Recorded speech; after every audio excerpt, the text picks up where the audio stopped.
those who hate you a good easy. It's no good at all. If you love those who love you a good easy. What good easy. What good easy. If you gain the whole world but lose your soul, well, it's no good at all. It's no good at all. Oh, love, love your enemies and be children of your Father in heaven. Children of your Father, children of your Father, children of your Father, children of your Father in heaven. Of your Father, children of your Father in heaven.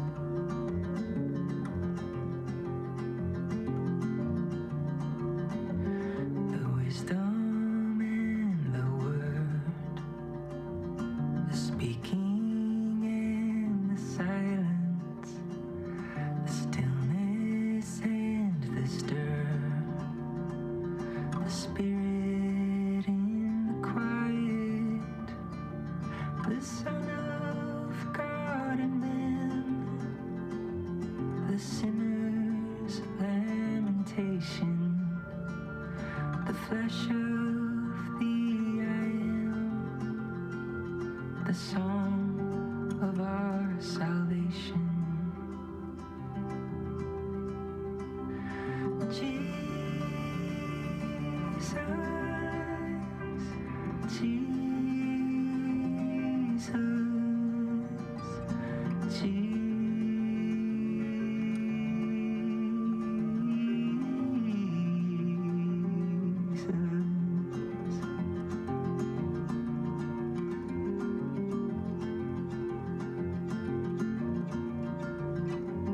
The dawnbird song of life, the spring of earth and heaven, the water and the wine, the everlasting leaven, my life, my truth, my way, the stone on which I stumble, the vineyard owner's wage, the shepherd of the humble, Jesus,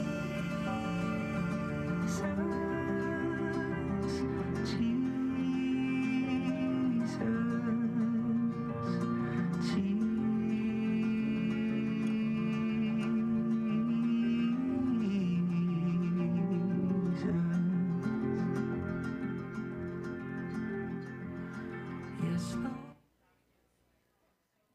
Okay. Shall I go ahead, though? Good evening, everybody. Oh, let's try that again. Good evening, everybody. We are so glad that you are here.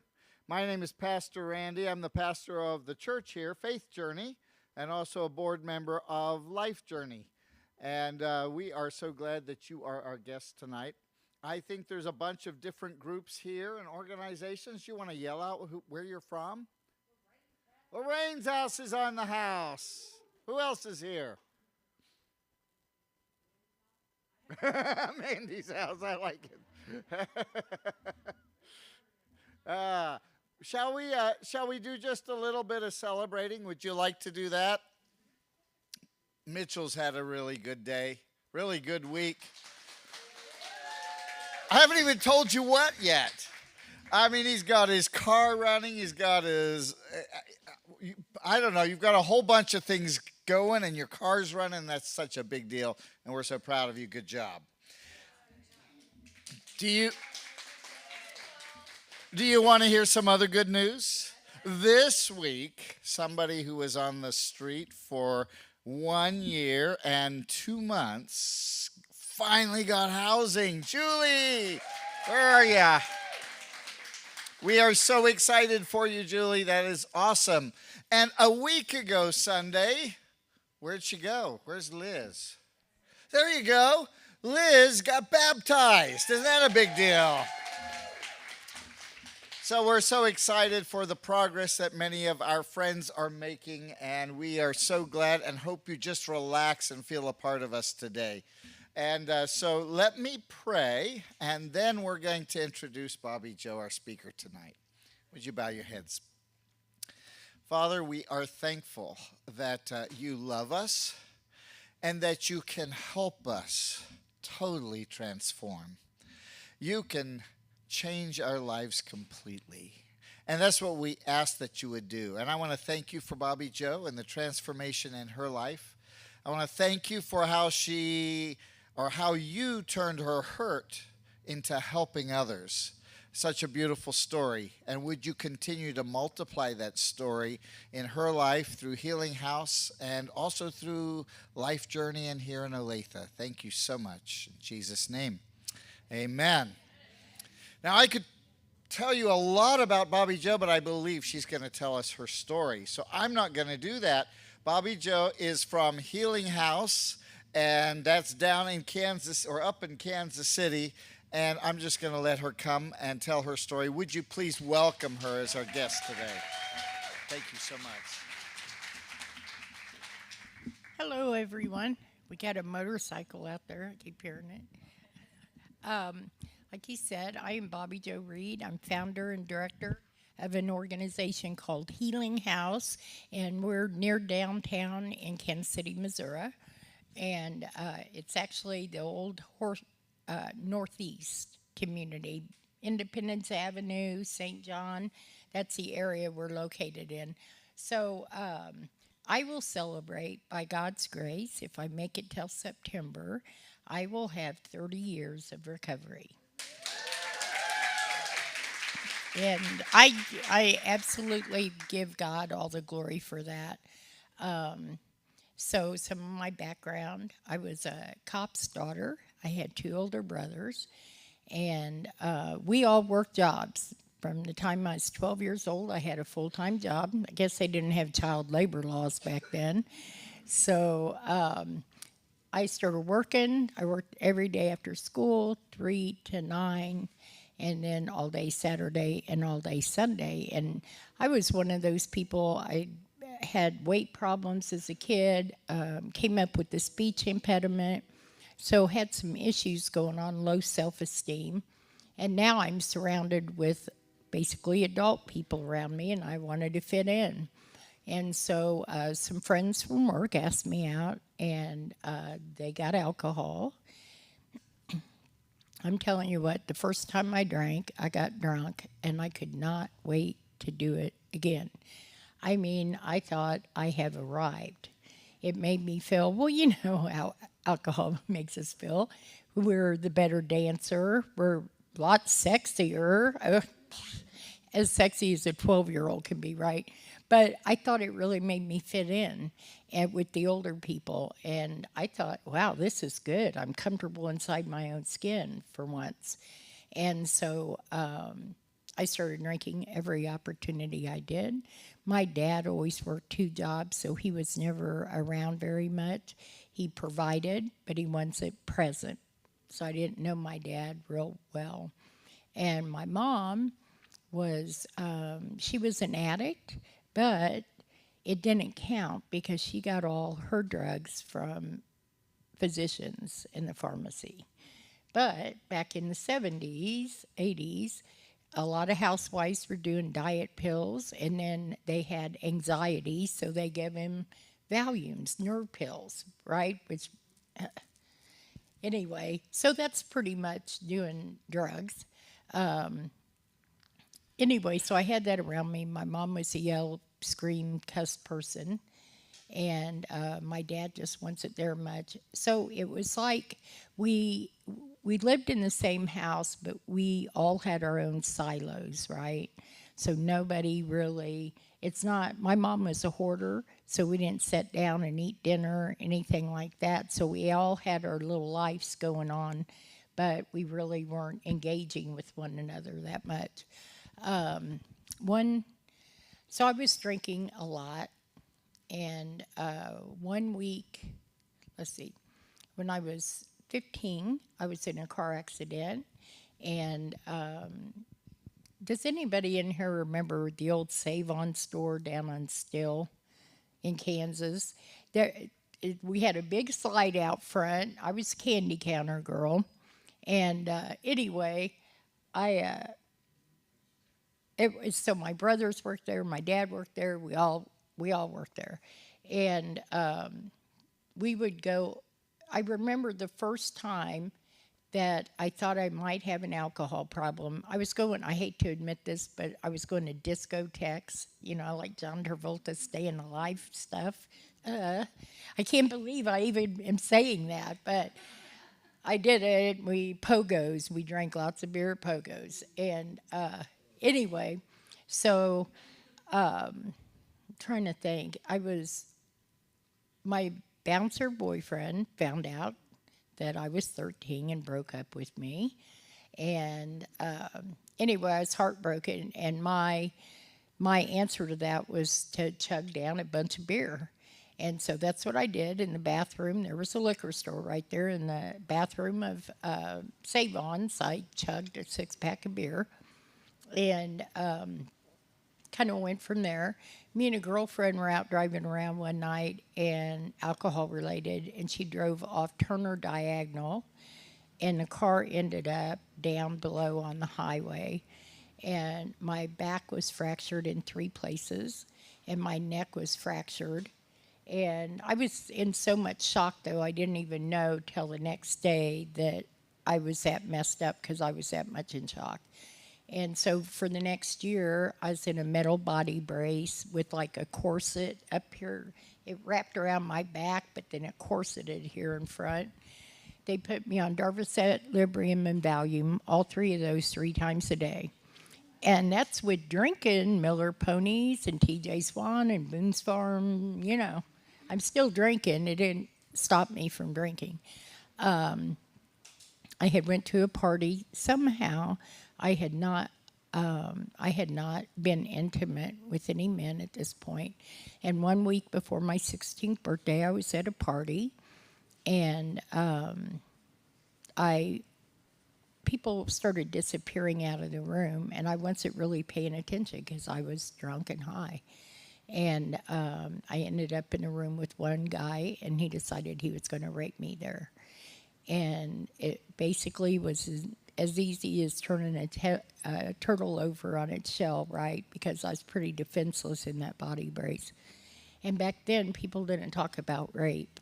And so you just, I remember I went, after that happened, I finally got up, and I went to go find the guy to give me, so I could give him my phone number, because since he took that from me, he was going to be my boyfriend. That sounds really sick now, but back then, I know you never heard about rape. Nobody talked about it. I knew he had violated me, but of course he never called because he had raped me. Things started changing. That happened another time when I was unconscious, a couple friends, and I became pregnant, and it was not up for discussion with my parents. I was going to have an abortion, and so I went. I took 8 Quaaludes with me, and there was a bunch of housewives in there, and they all had giving them 10 milligram Valium so they could calm down before the procedure. I took every one of those pills I could get my hands on, and it was still an awful, awful, painful, not just physical pain, but emotional pain. And I knew I was never going to be the same again. and I felt like, man, I really messed up now. And when you see, we had that siloed family. So my brother picked me up from the clinic, and we smoked weed on the way home. And when I got home, I went straight to my room. Nobody said, "How are you? Do you need to talk?" Nothing like that. I just went to my room and cried my eyes out. After that, it was like, I didn't know much about God, but I knew he was going to hell anyway, so I might as well do the deal, right? And so I became pretty promiscuous, dove deeper into drugs and alcohol. And I won't go into all the stories. A lot of abuse throughout my life. Ended up getting, let's see here. Oh, I've got a broken picker. I don't know if you know what that means, but my picker, the people I pick, it is twisted and mangled up, baby. Let me tell you something. So let's see. I went to treatment to get out of trouble, and I met Eric, wonderful guy. You know, I tell my kids every week, 2 dings don't make a dong. But they keep trying to make a dong, right? 2 sick people, we're going to make one whole. It's me and you against the world, baby. Shut up. Anyway, so I met Eric. He would beat me up. He had one of those mamas that said, "Well, girl, what are you doing to him to make him to do that to you?" It's like breathing, you know. He was awful, and he beat me up all the time. Well, one time he beat me up, and I was going to go show his mom what he had done. And I stopped at the gas station, and that's where I met next Mr. Wonderful gas station attendant dude. Yeah, he had just got out of prison for accidentally stabbing somebody 23 times and killing them accidentally. Don't miss that. So our courtship was as long as his shift. Then we went home and lived in his mom's basement. He was a crack smoker. We ended our relationship about a year and a half later. He beat.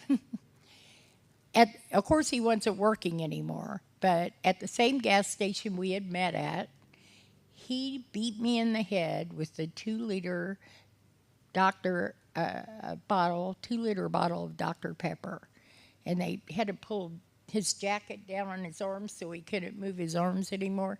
Yeah, he got rolled back for that. I'm a Pepsi girl, you know. I don't want no Dr. Pepper. So he got rolled back to prison, so I'm having contact with him and all this. I'm working day labors. He taught me how to work day labors so you can keep partying and doing the thing, you know. And so I would always, my MO was I'd always go back to Mom and Dad's house to heal up. That was my safety place. And anyway, he was in jail. I went to get a ticket out at a day labor, and I couldn't get out. So I went to Golden Gate Liquor Store, if anybody knows where that's at, downtown Kansas City. And there were some guys there, and they said, "We'll work on your car. Come with us." And I'm like, okay. So they forgot to close my hood on the way there, so it bent in half. But we get out there, and it's painted like a nursery inside. It's got all these characters on the walls. And I did what I always did. I'm going to be with this guy. Everything's going to be cool.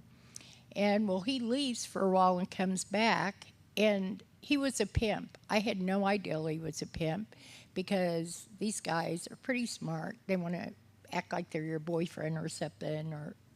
And so I had no idea, but the next day he's like, "Well, you mess with my friend, you're going to go make me some money." And I was petrified. I've heard women say how empowering that is, and I don't believe that for a moment. It's soul-robbing and demoralizing, incomprehensible demoralization. You never knew if you're going to get killed, raped, beaten, bad things happen. And so anyway, this guy got a hold of me, and at that point, I was too embarrassed to call my family. I was just done. I'm like, I'm just going to die out of here. And a lot of bad things happened to me. I mean, I was needing a drink so bad one day. I went down to the he had beat me up really bad and broke my face bone here, and I had 2 black eyes, and my eyes were like blood, the white part, and I was all messed up. So he left me because I couldn't make him any money. And so I was basically out in the street, and these guys were drinking Mad Dog 2020 down by the liquor store, and they shared it with me. And they said, "Can you cook?" And I'm like, "Yeah, I'm a good cook." They wanted potato salad and coleslaw. So we're going to take a shortcut. We're having a barbecue. All I heard was barbecue, alcohol. There's going to be alcohol there. And I was shaking out of my skin. They gave me a little Mad Dog 2020, but not enough. And so we're taking a shortcut, and they take me down by the railroad tracks. And there were 4 men there. And 3 of the men decided they were going to rape and kill me there. They cut the bottom of my feet open so I couldn't run. And 1 guy took off. The other 3 beat me and raped me there. And I survived that, so they decided that they would keep me.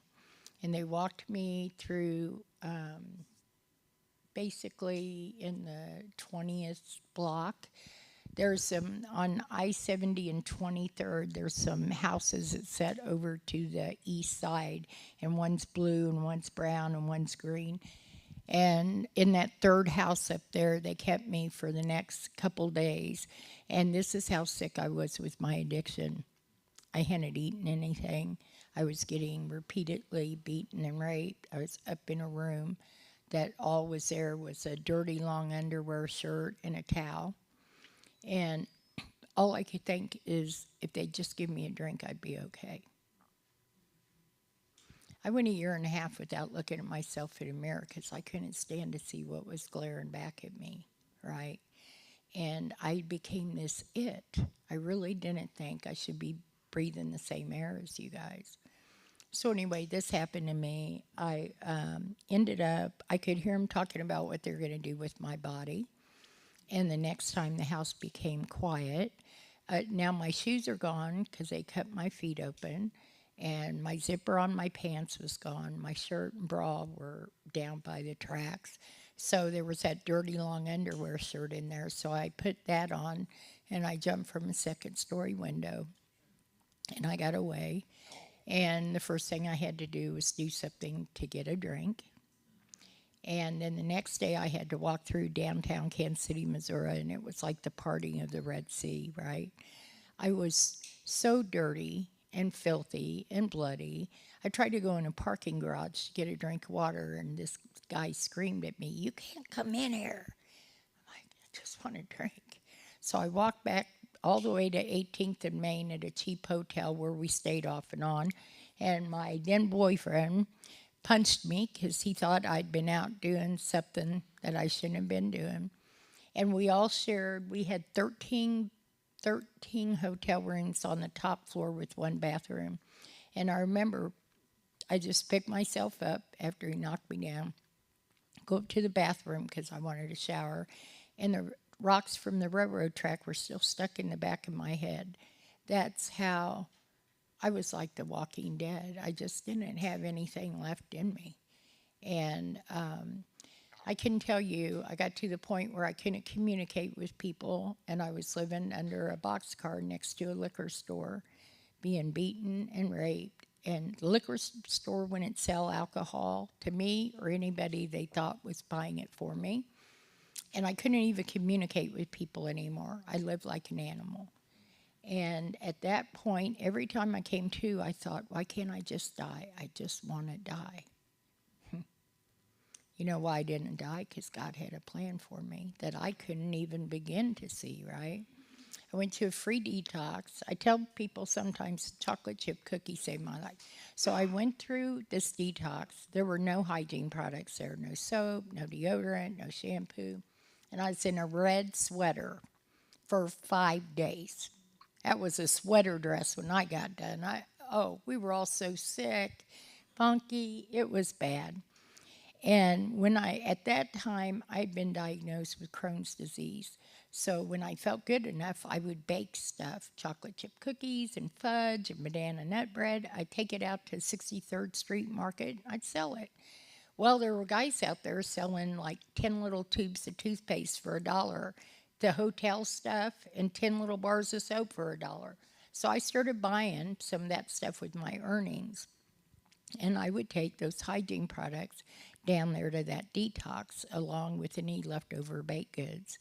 Now, you would think I was giving these people $1 million the way they reacted to getting just basic needs.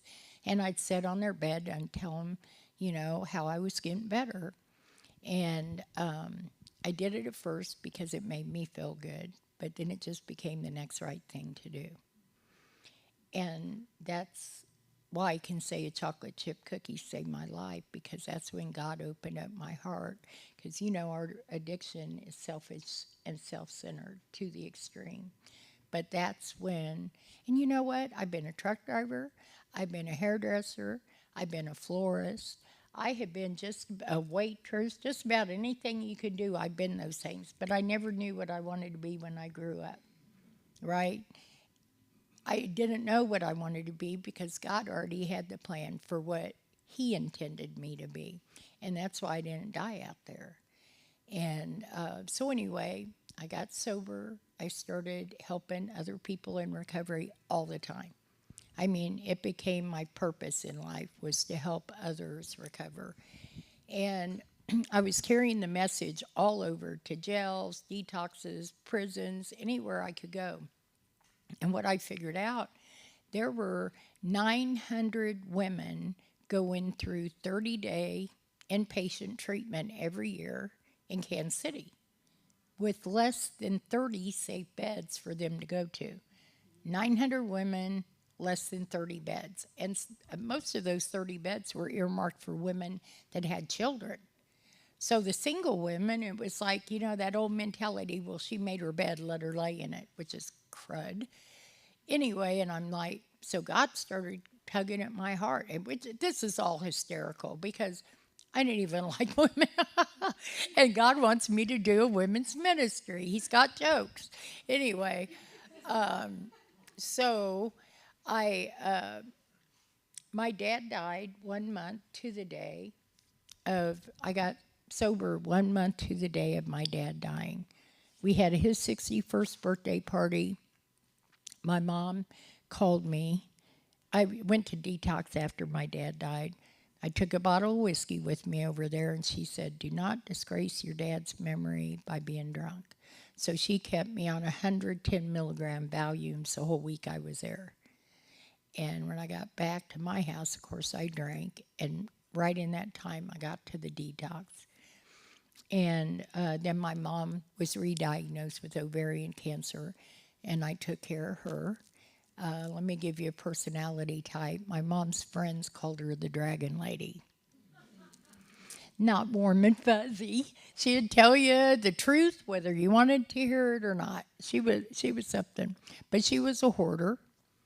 I tell you, when I came to Christ, I had started going to a church because the guy was dating. I met him at Salvation Army, smoke-filled room, buzzed up on coffee, our eyes locked from across the room.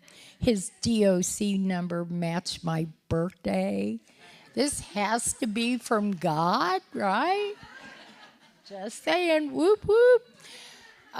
Yeah, really sick. So anyway, Ted was his name, and so he was getting high still, and I wasn't. I had a house. I had a couple other roommates. My other roommates had relapsed. Ted started going to this church because they took him in when he relapsed. And so he came home, and I let him come home because I would be darned if one of those good church girls got my crackhead. You cannot have him. I've done all the labor. You know how when you got a time investment, you're like, I'm not letting go. Yeah, he's mine. Gosh, I should have sent him on down the road, but not me. So, and he said, well, I don't know if we're going to be able to be together because we're not equally yoked. Now, I should have said, correct, you're a crackhead, and I'm not. We're not equally yoked. But instead, off to the church I went with my little red mini dress on. Whoop, whoop. And thank God for grace and mercy because I was showing my butt. Anyway, So I started going to church. I met the pastor. I like the praise and worship part, but the whole message thing, I'm going to an AA meeting. I helped them decorate their church, hung all the curtains, did all kinds of things. Well, my mom died on December 30th, and my roommates, two of my roommates have relapsed. And I had the people from the church come over to hang out with Ted on New Year's Eve. I was out getting her urn. And when I got back home, the house was empty. And I thought, no, he wouldn't leave me right now when my mom died. And I thought, we're doing something at church. Maybe he's out at the church. So I drove out there, and he was not there. And I just lost my dad 3.5 years before. And when you lose your parents, you lose both your parents. It's a big deal. Even if you like them or hang out with them or anything, there's still that sense of security. So now my mom's gone, so he's not there. And I remember it felt like my heart dropped down in my gut, and I was just sick. I was ate up. And all I could think, of course, this first time I experienced death with nothing to anesthetize myself with. And I'm like, so I go home, I'm praying to God, and I was not a big prayer at this point. I said, God, please don't. I was begging him. I was in tears. And I said, God, please don't let me go back where I came from. I need you to lead me, direct my every step I take. God, please don't let me go back there. I fell asleep begging God not to let me go back there. And I fell asleep praying and crying. And the next morning, this sounds like it couldn't be true, but it is so true. The next morning, January 1st of 1999, I woke up. I was a 37-year-old woman, and the fear that had covered my whole life was gone. And there was this peace on me, like everything was going to be okay. I mean, it's so weird. I just lost my mom, and how in the heck is the Holy Spirit going to show up in somebody like me? I didn't think God wanted nothing to do with someone like me, a liar, cheat, thief, prostitute. Guess what? Once I came to know him, I figured out that's the people he hung with, right? He hung with us. Yeah, we're the people he came for. He said, I didn't come to heal those righteous people. I came for you all. You're my brothers, sisters. And I couldn't imagine there was a God that would love me. I thought I was too bad for all that. But when you come to understand that he came for us, and we are forgiven, and we are washed clean. And so my life started changing. My life started changing. I got my mom's house. I told you she is a hoarder. I bought it. I bought my brother's out, so the house was paid off, right? And it took me 4 40-yard dumpsters in 3.5 years to do that house. And I'm talking 60, 80 hours, 4 40-yard dumpsters. My mom had magazines from the 70s, and I had to go through every page because there were birth certificates in there, money, and yeah, it took me a long time. I got it all done, put me a 2-man jacuzzi in the bathroom just in case, That didn't happen either. Okay, so I get it all done, and it's like God patted me on the back and said, great job. Now sell it and move to the hood. I'm like, pardon me? I just worked 3.5 years. It was clear. Sell it and move to the hood. I was working with 15 women in the inner city as their sponsor. And I was just helping people in recovery nonstop. And so I started looking for a place. I looked for a little over a year. I had been attracted to this old nursing home, and the voicemail box was always full. My money was in stocks and bonds. It went down to $50,000. And I knew if I wanted to help women, I needed to do something pretty quick because $50,000 is not that much. And so I went to go look at a house around the corner from the nursing home. And the guy wanted $149,000. I didn't have that kind of money. And the house wasn't set up right. So when I went back out to my car, I said, Lord, I'm impatient. When you want me to have something, can you please just drop it in my lap? Now I'm on the side street of the nursing home. Real estate agent is walking up the steps, and with some other people, I'm like, can I come in and see? And it was full. The doors were kicked in. The windows were broke out. It had been vacant a year and a half, still reeked of urine and cigarettes. I mean, dark wood paneling, chicken wire windows. It was bad. And I walked in, Holy Spirit just started leaping like, this is it. I can see beauty in where other people say bulldozer. But I believe God does a mighty work in restoring us, right? Stuff that's broken, and he can use us to restore what is broken on the outside. And so, guess what? It was a 23-room house. Guess what the asking price was? $50,000. The same amount I had coming in the mail in 2 days. So I signed the little papers, and I started cleaning the house out before it ever became mine. I figured they couldn't arrest me for cleaning. I'd go in the house, and I'd stomp really loud because all the homeless people would be in the basement. I'd stop really loud. I'd go, come on, Bob. Come on, Bill. Me and the Holy Spirit. But I wanted to scare the homeless people out. I didn't want to take them by surprise. So the baker said, I can't give you your loan. There's a nurse's station in there. That's commercial. And I said, give me a half hour, a sledgehammer, and a screwdriver, and there will be no more nurse's station. I got that puppy out of there in less than 30 minutes, drug it right down the steps. Satan's a liar, though. I went to go move some file cabinets in the basement, and when I did, this place had been vacant a year and a half. Homeless people in there, kids from the neighborhood had been there. I went to go move these file cabinets, and they were heavy. I looked in those file cabinets, and they were full of punch card medication. Year and a half. Who you think left that there for me to find, right? I said, no, Satan, get behind me. No.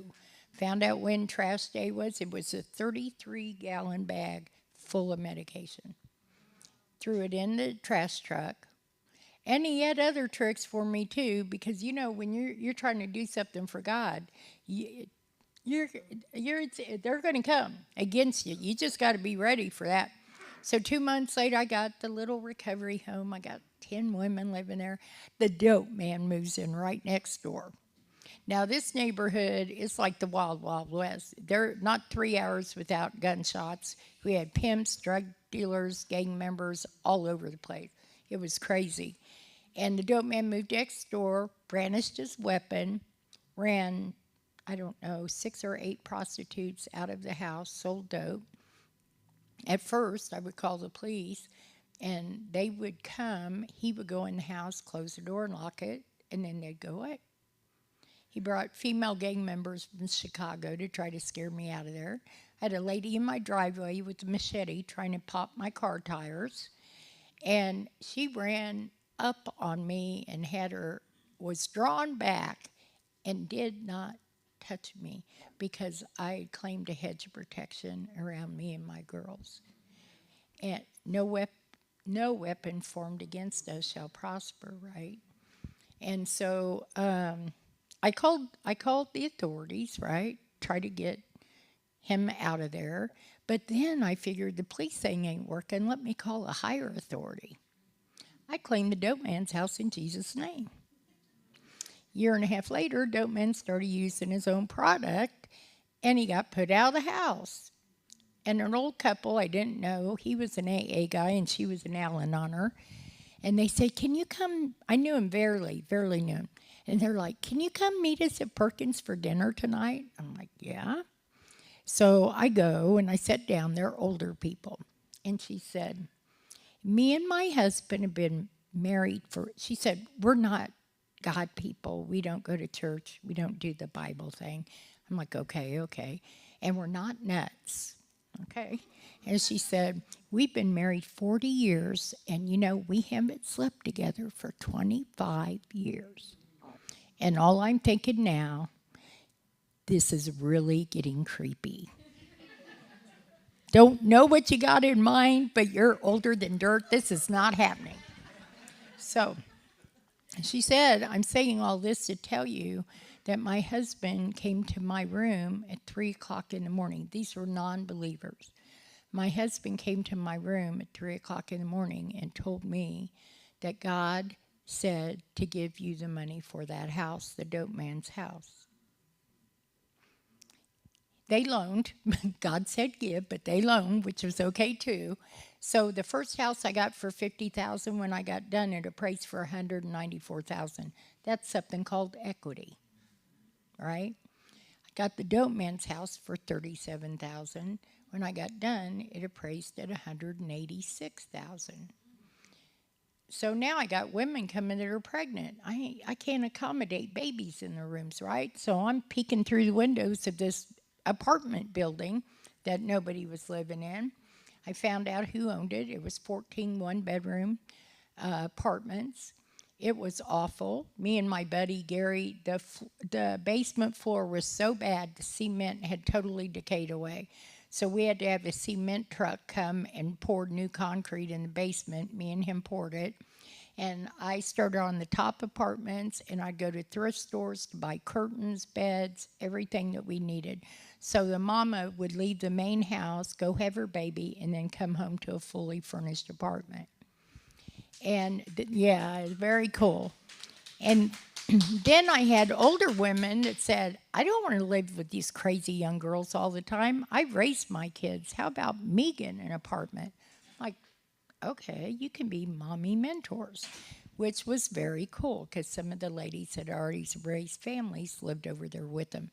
It turned great because if somebody needed to go to the store or kids watched, it just was a big community, right?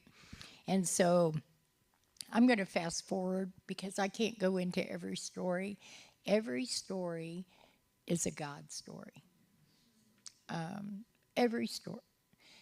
I'll tell you, well, okay, so one. I was at a barn in DeSoto, Kansas, and they were having this fancy woman's clothing sale. And if I worked this sale all week long, they would donate any leftover designer clothes to me for my ladies. And I'm like, this is perfect. I'll do it. So this couple came in, and the woman was shopping, and the man I was visiting with, and he said, oh, there is this, what's it called? Passion Servant Award. And he said, I'm going to nominate you because I was telling him about the ministry. I'm going to nominate you. And I'm like, okay. We talked an hour and a half. So time went by. Judy, my best friend, she came 9 months after I started ministry. I was in bed with pneumonia one day, PJs on, and Judy said, year and a half later, this guy, I haven't won an award, I'm in my PJs and got pneumonia. Judy comes in the room. I think she thought it might be my last hope to get a date. I don't know. She's like, there's a man on the phone. You better take it. And so I'm like, okay. It was this guy that I met in the barn in DeSoto, Kansas. And he said, I came into my business today, and my cards were neon pink back then. He said, your card was in the middle of my desk where I put my laptop. And he said, I told God I'm going to call her today. He said, I've been procrastinating. And I said, did you have somebody looking it up for you? And he said, no, lady, I'm telling you, your card was in the middle of where I put my desk. He said, so I got a house down there by you, and everything I try to do with it caves in. He said, what do you think? And I said, well, I think I don't have any money. Now, what do you think? And he said, I think if you can use it for your ministry, I'll give it to you. See, up to this time, everything was in my credit. And that's how I was building the ministry and with the equity. And so, you know what? Let me tell you something. There is miraculous healing powers in the words free house. And in my neighborhood, you don't really have PJs works. The only reason I looked at a place is my PJs actually matched. I was up I went down there. I got in that house. It was awful, but a free house, you cannot complain. Getting that house allowed us, for Healing House, the ministry, to establish a credit line, and because it couldn't just be me, we needed that. And so once we got that house, that established us credit and allowed us to move on. So that house, the day I went in my pajamas, there were a bunch of drunk men across the street from a apartment building, and they were hooting and hollering at me and breaking beer bottles. And I thought, man, I cannot put single women down here. These guys are pretty hard up. Just saying. If I put a bunch of little cute women down here, it's going to be hell. And so I walked away that day, and I knew it was going to be our first men's home because I wouldn't put women there, and it was in a little rougher of an area. So that was our first men's home. And I'm just going to fast forward now. So we have men, women, pregnant moms, women with a child with them. We have a house just for that. We have an administrative building. We have a strip mall where we're putting in businesses to train people how to do things. We have trauma classes. We have parenting classes for men and women. We have high-set classes. We have first-time homeownership classes. Anything that a person could need, we can do it there. The only things that we send out is like medical and psychiatric, and we partner with Truman and Swell Parkway for those. We even take them to their visits, right? People are set up for failure. The guys getting out of prison have everything they own except in the size of a shoebox. They don't even send them out with an ID or social security card. They get a copy of their DOC badge, a copy, a black and white copy. And so they come out. They don't have their medications they've been on. They don't have an ID, no social. So we start right there. We get an evaluation. Do they have mental health needs? Do they have physical health needs? You have ID or not? We'll start working on all that. And that's, that takes time to do all that. We have daily classes from 7:30 in the morning till 3:30. We have a dinner break, and then we have some kind of other thing every evening. Here recently, we got 2 CARF accreditations, unheard of. Okay, I have 54 employees. How did that happen for real? 46 of the 54 have came through our program. 46 of the 54. I love my kids. They're me. They're you. Some of the most talented, committed, passionate. When we get this thing, we're on fire about it, right? We want to share it with people, and we want to help people that were as lost and broken as us. So we got 2 CARF accreditations, and we just recently got a C-Star accreditation, which has never happened before for a peer-ran organization. I always said, there's some big organizations in town that gobble up everything, and they hold people captive for a year.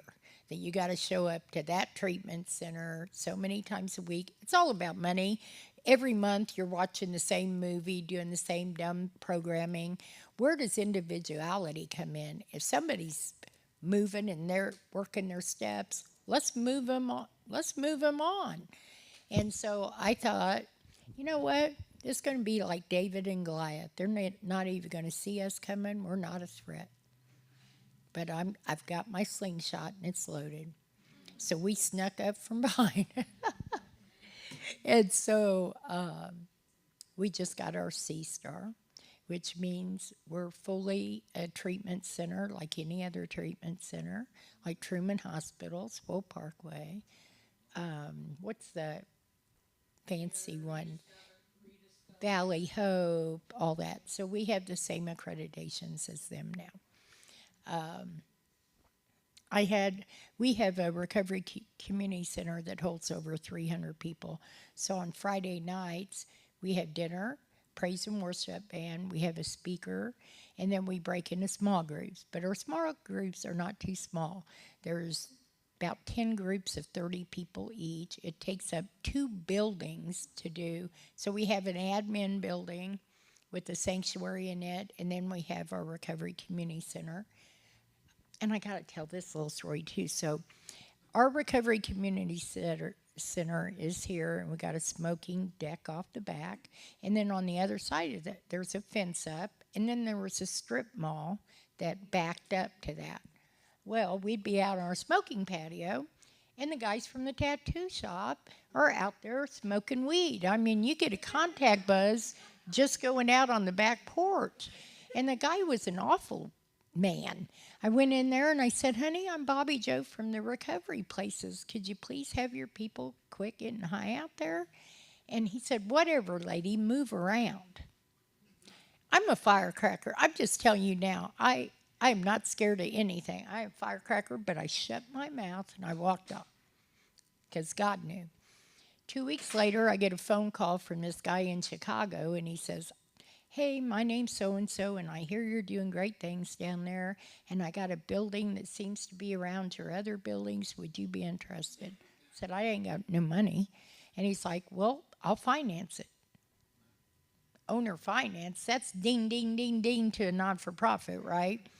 So 7 storefronts and 4 family apartments upstairs. So I'm like, I went to my board because we needed the apartments badly.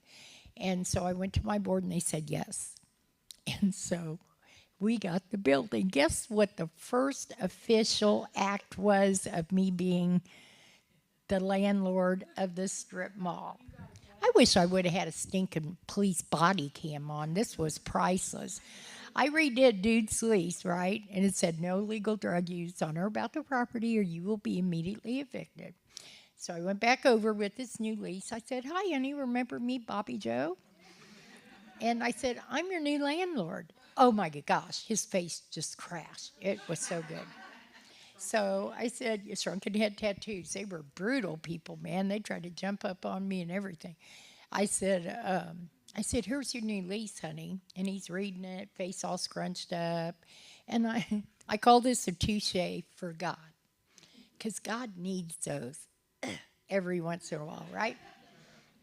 And so he's reading it, got his face scrunched up, and I said, honey, if you don't want to sign that, you can go ahead and move around if you want.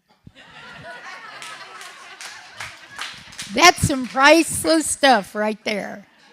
And that was great. That's one of those things, I love stuff like that. Anyway, this community was so bad when I got down there. It was pimps, drug dealers, prostitutes, gang members, gunfire flying all the time. And it is cleaned up and cleaned out. God has just continued. There is no way. I'm not a real estate person. I didn't go to college. I barely got my GED. But God has given me everything I need to do His work.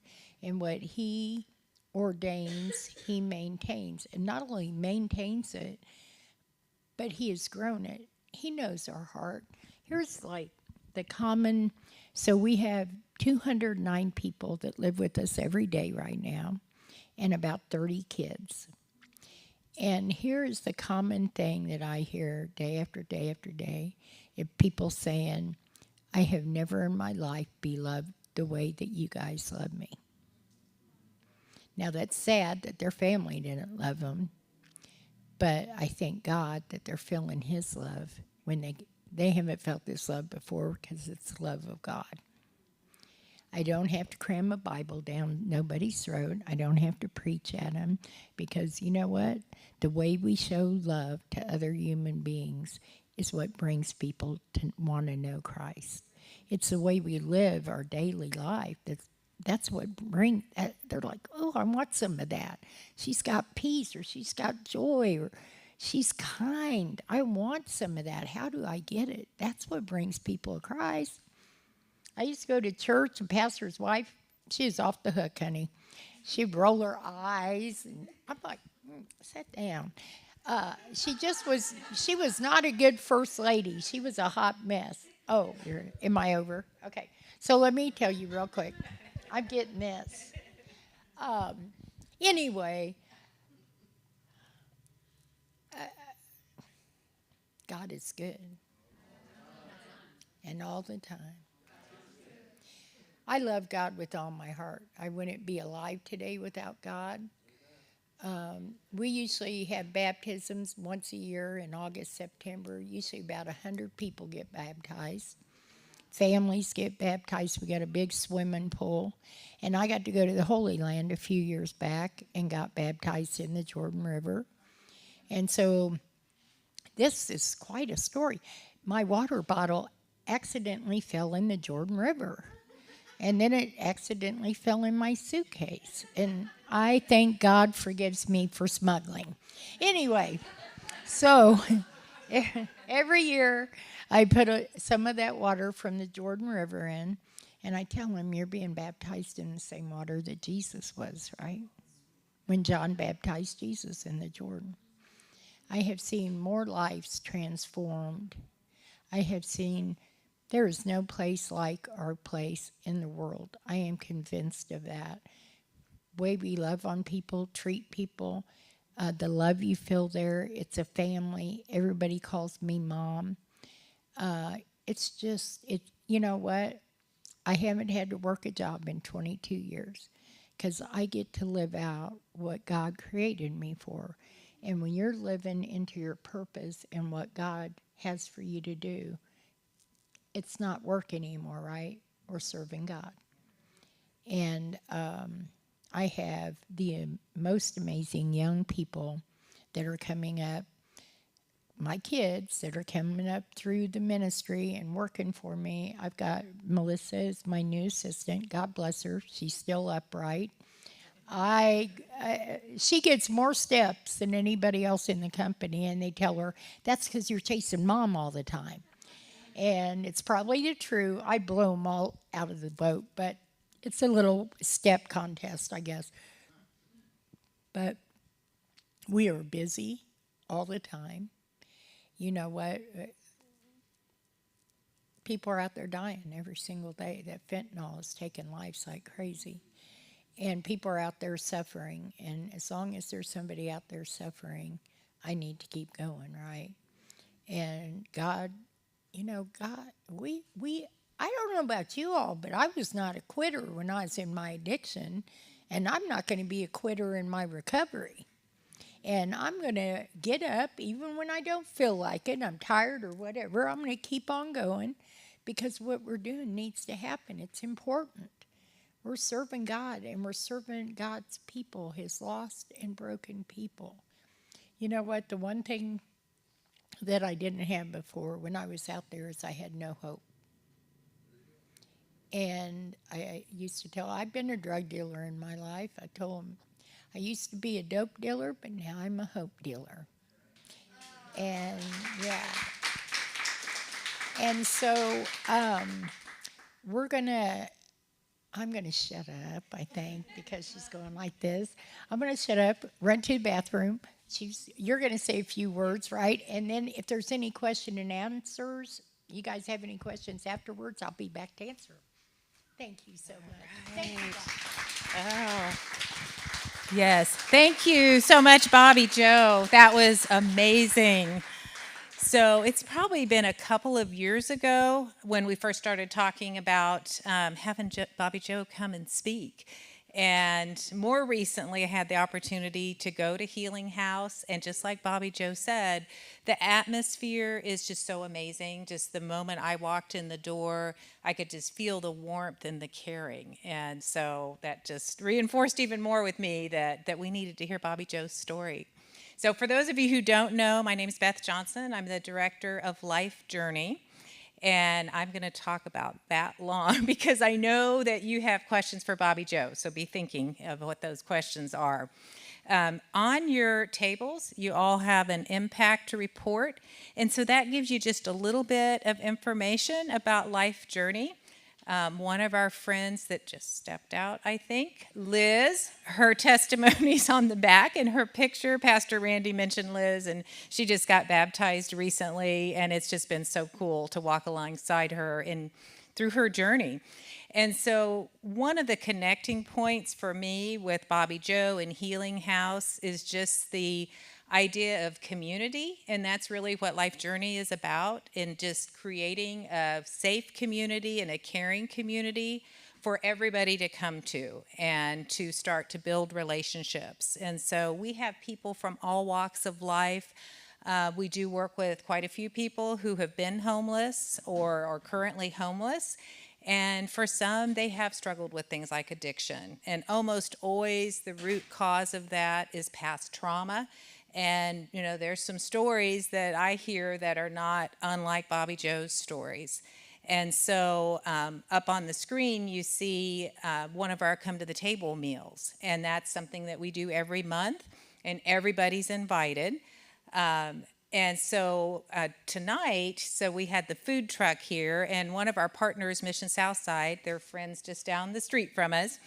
The majority of our referrals of folks who are homeless come from Mission Southside, and they actually donated the food tonight, which was amazing. I think Bryce did a great job with the food. And so any donations that we collected tonight, that's going to go towards helping to supplement the food for our meals. Even though it's a potluck, there's some people that just don't have the means to contribute, and we want to make sure we don't run out of food. So that's just helping us out a little bit. And then in your brochure, you'll see some of the programs that we provide. We do one-on-one mentorship for folks. We help people find housing and keep housing. We have a supported housing program where we do even more intense mentorship and case management. And that's really long-term support to help people continue to be successful. And then we also offer a monthly respite night for kids, and that's free. For all families, we particularly focus in on single-parent families. And we also offer a summer day camp. And that's just a really cool, fun time for everybody in our community. Again, that's offered at no cost. And so all of the donations that come in for Life Journey, that goes to support these programs. And if you're interested in becoming a partner with us, there's information in the brochure about that. We also need volunteers. And so, please talk to me afterwards, and or you can find my contact information. It's in the brochure. So Bobbie Jo's not quite back yet. As soon as she gets back, then we're going to start the Q&A portion. So I'll just real quick, if anybody has any questions about Life Journey, I'd be happy to answer those for you. Anybody?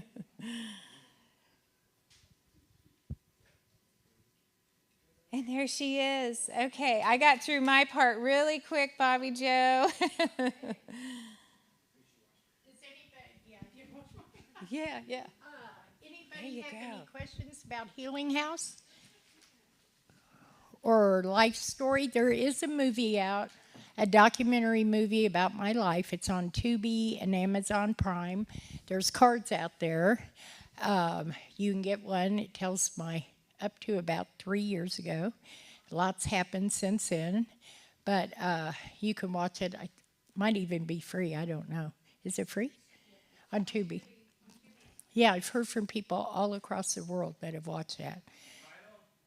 Bobbie Jo Under the Influence. I have a little girl I call my granddaughter. She's from the country, blonde-headed. She's about as white as she is tall, and she's sassy, right? She puts her little hand on her hip, and she wore the tagline for the movie was Sinner, Saint, Prostitute. I didn't come up with that, right? But she wore a little shirt to school in Neosho. And they're like, oh, you got prostitute on your shirt. She's like, you shut up. That's my grandma. And I can see her doing it. Little sassy mess. So that's about my life story. They've been trying to make a movie out of my life. Of course, I want Angelina Jolie to play me. Who left? Okay. So my staff says Kathy Bates. That hurt. That hurt me to my core. She's frumpy. Anyway, so we've got, when I did the documentary, I had to sign my life rights away. When people, I don't know nothing about this stuff. So the people that made God's Not Dead want to make a movie, but we got to get my life rights back from her. So maybe one day that will happen. My whole thing is if someone can benefit, you know, there's a saying, let your pain become your passion and your mess become your message. And that's exactly what I've done. God has put it in me to help other people. It's my whole life. I haven't been out on a date in 22. Don't you looking at your clock? 22 years. It hasn't been that soon. 22 years. I was one of those women that always had to have a man in my life, and I could care less. My life is so full. I am complete. I'm never alone. I'm telling you, I just feel God with me all the time, and all my needs are provided. I'm good. I'm good. Yeah. I got a question. So, if you could give us like one takeaway in like an organization like ours, we're pretty small, but we're working, with a lot of the same folks who have the same struggles. What would be one piece of advice you could give us, and just the best way to help people? Love them. Love them first. And people need to feel safe. People need to feel like you really care. And if you show this love to people, that will draw them in, and then they'll believe that what you're trying to do for them is real. Now, I've known a lot of people who wanted to start housing like I did, and they say, what's the most important thing about doing recovery housing? And I always tell them that you understand that your life no longer belongs to you, because your leader of the house or your leader is the person that's going to drive it if it's going, or it can become really bad.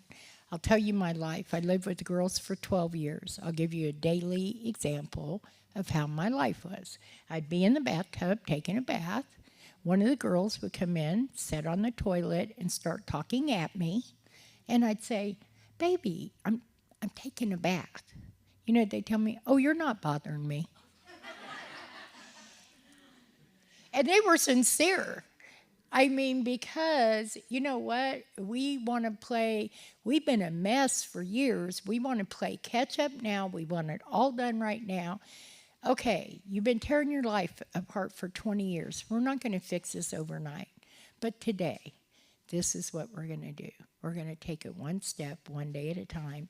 They just need to slow down, trust the process, know that we care about them. I've got a waiting list. I've got 15 houses right now. One of my houses holds 40 men. Oh, I ran that for 8.5 months by myself. That was a night. Men are so stinking needy. Sorry, guys. Any of you girls that have been married, when a man gets sick with a cold, he is dying. He is convinced. So I had 40 men that thought they were dying. That was very challenging. I'll take women all day long. So now it's about 50-50 men and women. And then the kiddos were, let me tell you how good God is. So I want to do a family enrichment center in our old hall. We broke it down into two. The main hall for all the counseling in the group and the kids area was $1.2 million. Then upstairs is going to be $1.1 million. And that's going to be 4 four-bedroom family apartments. Well, so we had raised about $550,000. I sent in a grant for, my development person sent in a grant for $20,000. Well, they didn't send me $20,000. They sent $300,000. We asked for 20. They sent $300,000. Who do you think? So now we're at $850,000. Then I went, when I was at 450,000, I went to a foundation. You have to have 41% of your project. So we broke it into two, and we are at 450. So we were like 41. You have to have over 40. We were at 41% before we got that 300,000. Went to them, asked for 225,000. When they gave me some money on another one for a recovery community center, I had all the pictures to show them. This is what your money has done. This is what we're doing here. They were like, this is awesome. And they remembered me. So I knew we were getting that 225. So we had the 550. We got 300,000 from the one. We got 225 from that other one that had gave me a grant before. That's over $1 million. And then I got $75,000 from another organization. We are $38,000 away, 38,000 from a 1.2 million. And I haven't even asked anybody for money. There was no capital campaign. That just happened. See, if you believe, I believe. When God tells me to step, I drive my board of directors crazy. I'm like, God put on my heart to do this, this, and this. They're like, we don't have any money, Bobbie Joe. Chill out. And I always tell him, but my daddy has all the money in the world. And that's the truth. And whatever he wants you to do, he's going to make it happen. And there ain't nothing you can do about it, but just step out into it, believe in it, and keep moving.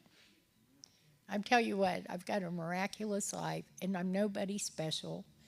We're all God's children. We all have, you know what, your gift might be a little bit different than my gift, but we are all anointed, and we all have a gift. And yours might look very different than mine. Yours might be being a great parent, or yours might be a wonderful grandma and spending time with the grandkids. I don't know what your gift is. I used to say in AA, I'd get frustrated because I'd say, God's will, not mine, be done. What does that mean? They said, we'll tell you what God's will isn't for you. We don't know what his will is for you, but we know what it isn't for you to be beat down living under a boxcar. And so he has revealed. Yeah. Do you guys have any availabilities for women and children? There is a list, but you can get on, the child has to be under 7. And there is a list, it's called Madeline's, Aaron's house, Aaron's house. And you can bring one child in. Let's say, for instance, I have a PO. No, we don't care about that. We love POs. She's stubborn. So am I. I know, that's what I'm getting at. So do you offer, like, what would it be, like, I need somebody to have my back, and like, because there's not a lot of women with children. The Oxford houses are all filled, and she wants me to remain in Kansas, but I need my baby. I've got other people from other parts over here. So actually, we are very loved by Johnson County. The Correction Institutes, they love us. They wanted us to come out here and do housing. But I'm all about community, so I can't just come out and do a house. I want community. And so you can get an interstate compact, and you can tell them, they probably already know about us. They love us. So we allow them to do their safety training at our place. We do the DOC wardens celebration dinner every year. I mean, they know us. That might help. But go on there, fill out an application, get things moving along. Okay? Because the women stay there long enough to get a foundation, get on their feet, get things going smooth, and then they can move to one of our apartments or they can move on. So we have beginners homes, intermediate, advanced homes, and then the apartments as well, 4 levels. Yes. And thank you for the boldness that you have to be a soldier of Christ. Do what? Thank you for your boldness to be a soldier of Christ. I am crazy fearless. I mean, I really am. Ask her. I seen a guy walking down the street with a power washer in the rain at 10:30 at night. I had a friend in the car from out of town. I said, go in the house. I'll be back. He's not power washing at 10:30 at night. And I knew the trap house where they were taking it to pawn it. I pulled up on the other side of the street. There the power washer laid. Two guys come down to get it. I'm like, drop it now. They dropped it. I said, 5 O's on the way. 15 crackheads ran up out of that house. And I got that power washer back for one of my neighbors. You know, here's the thing. We get scared of people. And we let people take over our neighborhoods and our communities out of fear. And you know what? We have to be bold in Christ, right? And so I'm one of those crazy old women that I'll stand up for what's right. I mean, you got to do it, or they come in and take over. We've got, you know, when I moved to this community, people said, oh, we don't want a bunch of drug addicts and alcoholics living in our neighborhood. I said, you got them all around you. Are you crazy? And they're all getting high. We're not going to still cut your garden hose tip off for the brass, right? We'll come over and cut your grass instead, right? And so we're clean. We're good neighbors. This Saturday, we're planting all 15 houses with, I got a car full of flowers out there. We're planting all our houses with flowers, and that becomes contagious. When your yard looks good, your neighbors want to get out there and do something. And it makes our whole community look great. We do stuff for kids for Christmas, for Halloween. We do all kinds of things for our community. See, it's not just about our community. It's about our community. We're putting in a coffee shop and a cafe with outdoor seating in the inner city. Got a beautiful memorial garden to look over. You know, it's good. And God wants community. And it's not just for the people in our inner circle. It's easy to love our families, right? God calls us to love everybody. And, you know, it's easy to open up your wallet for an ornery kid of yours and give them $20, $50. But what about our neighbors? God calls us to love everyone. He is, I tell him all the time, get behind me. Okay, one more and then I'll shut up. So you have classes going all the time. Yeah. What are some of the most important classes that you're teaching? Because we're kind of trying to figure out what's most needed for us to teach. Healing from sexual assault. That is 2 college girls. What's the name of that? No, that's a different one.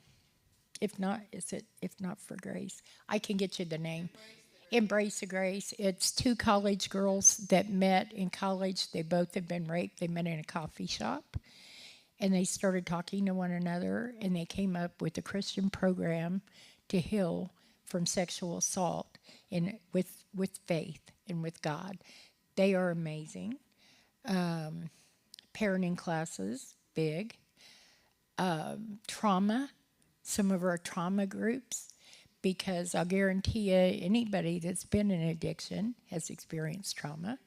If not before, we certainly did during, right? And I used to think trauma-informed care, I'm so tired of hearing, every conference I went to was about trauma-informed care.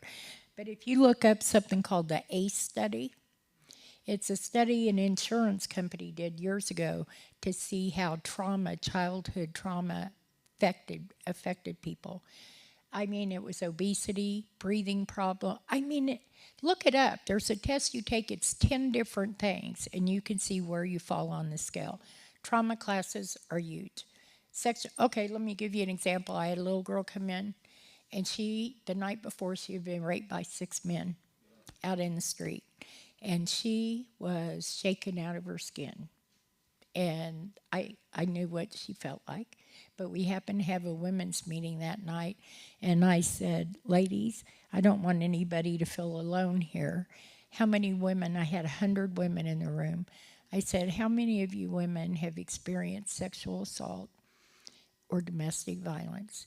99 hands went up.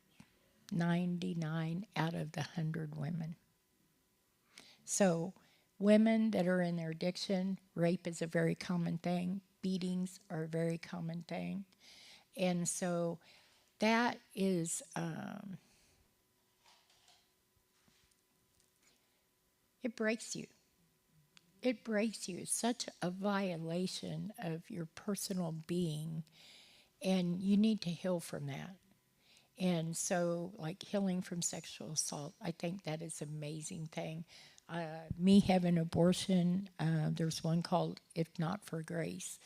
That's an amazing thing. It's a weekend where the girls can go to a house. It's like a big bed and breakfast.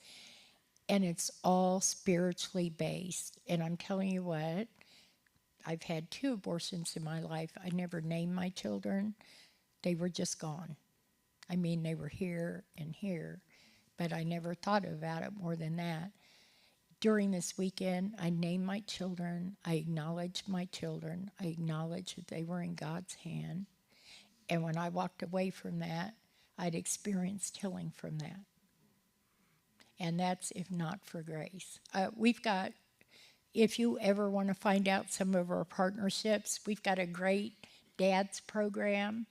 And it's about being men of integrity, being the dads that we're called to do, being the spiritual leaders in our home.